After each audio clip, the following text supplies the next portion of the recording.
Excellencies, ladies and gentlemen, dear colleagues, let me begin by first of all thanking UITP for enabling me to convey this message that I want to share with you today by means of a video message. When I was last with Hans Rath and Alain Flasch on the train to Copenhagen, I had hoped to be with you on this very special occasion today to celebrate the 125th anniversary of UITP.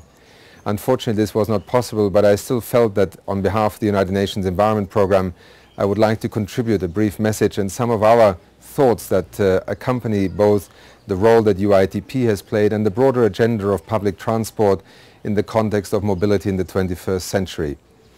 We know today that the transport sector contributes 25% of global greenhouse gas emissions, CO2 in particular.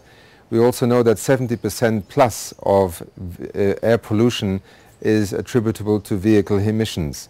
Clearly, the footprint of the increasingly individualized transport sector is a major concern along a number of fronts.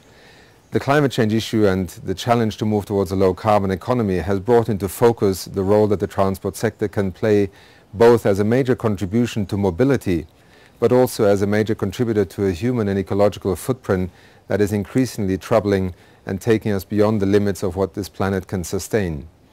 Clearly, the issue of mobility, very much associated with the 20th century and with the perspective of a 21st century in which we will soon be 9 billion people on this planet and where many millions more vehicles will be running on the roads just over the next decade, poses a major challenge.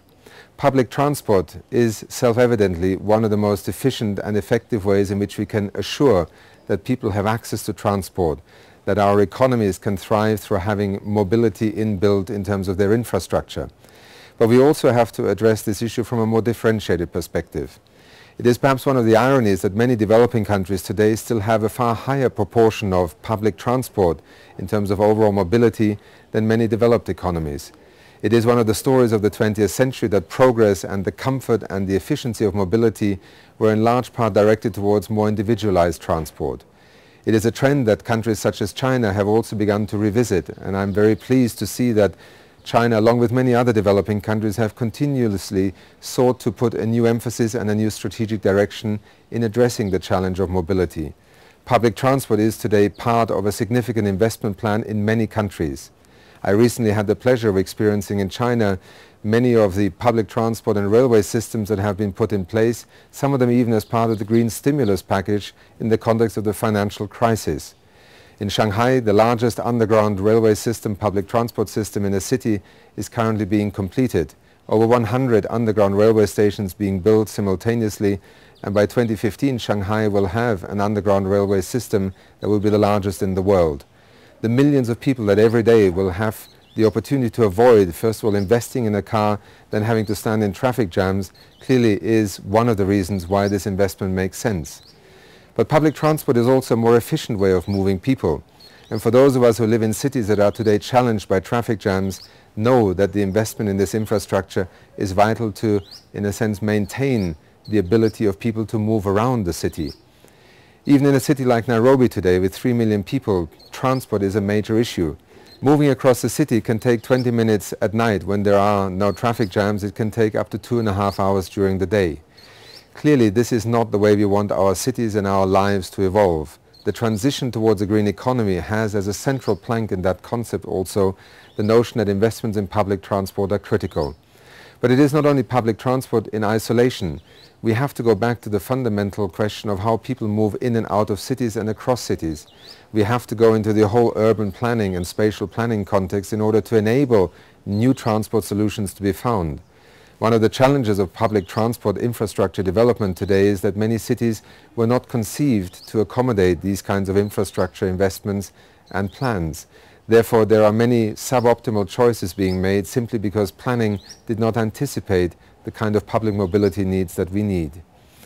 As we look forward to the years ahead in trying to help, particularly in the developing world and the emerging economies where most of the additional population that will require transport can be found, and where also the greatest pressure and demand will be for mobility to grow, we have an opportunity to demonstrate that the road of the 20th century, the road of many capitals in the northern parts of this world, of the developed economies, that have ended up with traffic jams that often defeat the whole purpose of transport in a city, can perhaps be avoided. Just like Africa has been a pioneer in jumping in the telecommunications sector, a whole technology era in telephony, and went straight to the cellular telephone networks, I believe we have equal opportunities in the broader context of a transition towards a green economy to make mobility and public transport a key pillar of how the needs of people for transport and the needs of economies for the movement of goods will actually be accommodated. In the United Nations Environment Programme, we have many schemes and programs and projects that we are implementing with countries and with other partners, including UITP across the world. Bus rapid transport systems, looking also at the pedestrian and cycle walkways and pathways that can be built as part of the road infrastructure development. It is a fact of life that in many countries today we are constructing roads that are creating the maximum space for the smallest number of people, while the maximum number of people that move on foot into the cities, and this is clearly something you can see in a capital city such as Nairobi, where UNEP is headquartered, are squashed into smaller and smaller spaces.